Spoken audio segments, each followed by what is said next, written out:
Is this ever going to end? I hope so.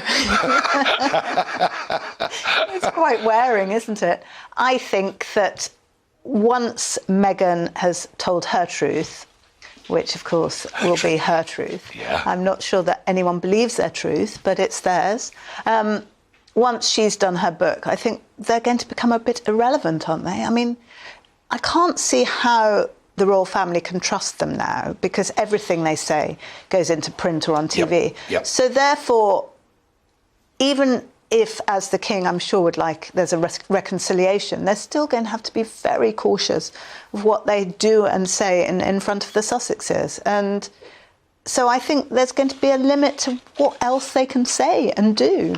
You know, if you sort of decide that you're going to throw your family under a bus, then I think that effectively you become irrelevant. I think they're becoming more and more irrelevant. I mean, I've spoken to people in the States, not journalists, who ordered a copy of Spare, watched Netflix and cancelled their copy. Well, you say they're becoming irrelevant, and yet today we're all talking about them.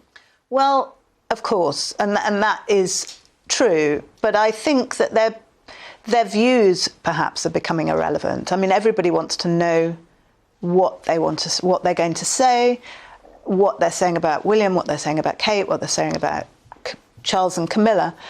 But I think that they can only say it so many times. There's only but they're saying, but he is. I mean, he is saying a whole load of new stuff today, isn't he? Yes, but he's now written his book. I mean, can he actually have any more new stuff to say? I mean, surely the new stuff... Maybe after a visit to a therapist, he'll remember something.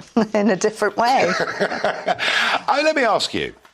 Now, when we saw the Oprah Winfrey interview and we saw a whole series of claims, a whole series of alleged injustices that were put out there, predominantly by Meghan, when that was all fact-checked afterwards, you know, a lot of it proved to be just baseless and wholly untrue. You know, such as the son not being made a prince, well, we know the reason why, yes, and all the rest of it. Yeah. Do you believe these stories from Prince Harry? I think that he believes them, and I think that I think that they're both incredibly self-absorbed, and they're both not aware of what's going on in the rest of the world. I think it's shocking bad timing with the war in Ukraine, with cost of living crisis, that they're spouting from America about how hard done they've been, when in reality most people are just trying to pay their mortgage and heat their homes. So I think that he just feels so hard done by. But he is getting $31 million for this book. Of course, but they need it, don't they? They want to mingle with Hollywood's elite, and they need the money to keep up with the Joneses, so to speak. No response from the Prince of Wales to this allegation. No. Will there be? I don't think so. I don't see how they can say anything, because it will be a public mudslinging match. You know, if William says anything, Harry will say something else, and so it will go on. So I think he just has to keep a discreet silence and rise above it. I thought it was interesting the way it was worded in the book when William, for some reason, which I think is madness and doesn't make much sense, says, "Oh, don't tell Meghan about this." And Harry says, "What about the attack?" And William said, "I didn't attack you," which suggests there's another side to the story. Yeah. And I think that it's seen through a lens. There's a huge hatred of being the second in line to the throne. There's huge, obviously, grief over his mother's death. I think it's very interesting that Harry's just surpassed the age Diana would have been when she died. And I think that's quite a meaningful time and provokes a lot of memories when you outlive your parents. Most of us, obviously, haven't got there yet. But, you know, I think that's a very difficult time, and perhaps he's been having a lot of thoughts, but he was very young when she died, and I don't think he can...